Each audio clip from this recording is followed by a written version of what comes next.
दिल्ली येथील जंतर मंतरवर विद्यार्थ्यांनी केलेल्या आंदोलनाला यश आलं असून तब्बल महिनाभराच्या कालावधीनंतर केंद्र सरकारने केंद्रीय मंत्री धर्मेंद्र प्रधान यांचा राजीनामा घेतला। केंद्रीय शिक्षण मंत्र्यांचा राजीनामा घेतल्यानंतर धुळ्यात समविचारी पक्षांसह संघटनांच्या वतीने भव्य अशा विजयी तिरंगा रॅलीचं आयोजन करण्यात आलं होतं।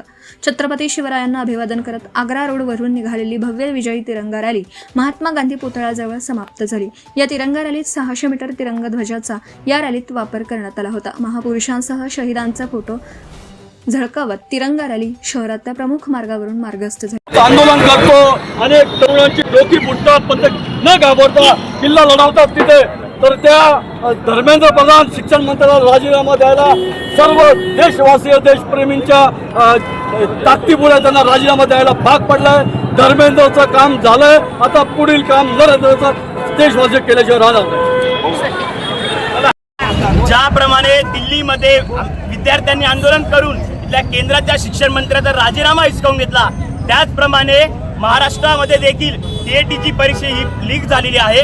तर इथले जे शिक्षण मंत्री आहेत महाराष्ट्राचे, त्यांचा दादा भुसे यांचा देखील आम्ही राजीनामा घेऊन राहू हे आम्ही ग्वाही देतो। आणि येत्या काही दिवसामध्ये उद्यापासूनच सत्यशोधरी संघटना समविचारी मित्र पक्ष आम्ही आंदोलन करू आणि या इथल्या बेअक्कल शिक्षण मंत्र्याचा आम्ही राजीनामा घेऊन राहू। Subscribe now and press the bell icon. Never miss an update.